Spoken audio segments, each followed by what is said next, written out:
అట్లా అంటారు. అదే సందర్భంలో జనసేన ఏమో భారతీయ జనతా పార్టీని మేము ఇప్పుడు తెలుగుదేశంలో ఒక చిన్న కలుపుతున్నాం. మాట నేను చెప్తాను. ఇప్పుడు పురంధరేశ్వరి గారే అధ్యక్షురాలు కదా, మరి 175 నియోజకవర్గాల్లో ఇప్పుడు భారతీయ జనతా పార్టీ ఆంధ్రప్రదేశ్ ఇన్ఛార్జిగా ఉంటున్నటువంటి శివప్రకాష్ గారు వారు ఆదేశం మేరకు 175 నియోజకవర్గాల్లో 25 ఎంపీ క్షేత్రాల్లో అప్లికేషన్స్ తీసుకున్నారు. నేను కూడా పెట్టాను హిందూపురానికి, నాతో పాటు 15 మంది పెట్టారండి. ఇది ఎంపీకి అసలు 175 క్షేత్రాల్లో అసలు వైకాపాకి, టీడీపీకి, జనసేనకి వీళ్ళని అడగండి ఎంతమంది పెట్టారు ఏంటనేది అడగండి. నిజంగా భారతీయ జనతా పార్టీ పెట్టేసింది, అప్లికేషన్లన్నీ వచ్చాయి. నిజం చెప్తున్నా నేను. కాంగ్రెస్కి ఎంతమంది వచ్చారు వాళ్ళందరినీ బయట పెట్టమనండి. నిజంగా వీళ్ళ దగ్గర కాగితాలతో సహా రెడీగా ఉన్నాయి విత్ ఆధారాలు. నేనేం ఊరికినే గాల్లో మాట్లాడలేదు. నేను పెట్టాను అప్లికేషన్, నాతో పాటు 15 మంది పెట్టారు, 16 మంది అయ్యారు.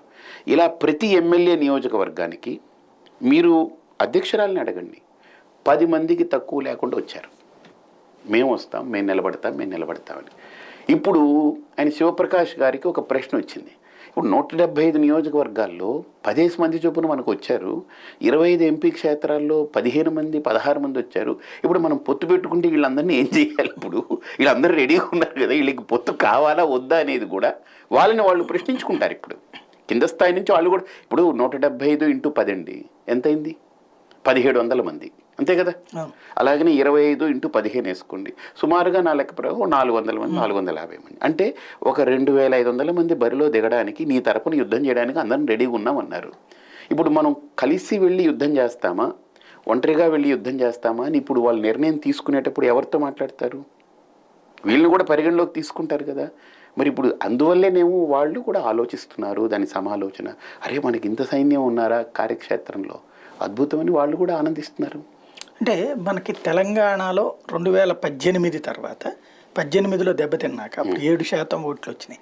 కానీ వెంటనే 19లో అక్కడ ఒక 20% ఓట్లు వచ్చినా 4 సీట్లు వచ్చినాయి. ఆ తర్వాత నుంచి మీరు చూస్తే వాళ్ళు అక్కడ నిదానంగా ఒంటరి అనే కాన్సెప్ట్ని జనంలోకి తీసుకువెళ్ళారు. దాని వల్ల అక్కడ మొన్న 14% ఓట్లోకి 8 సీట్లు వచ్చినాయి.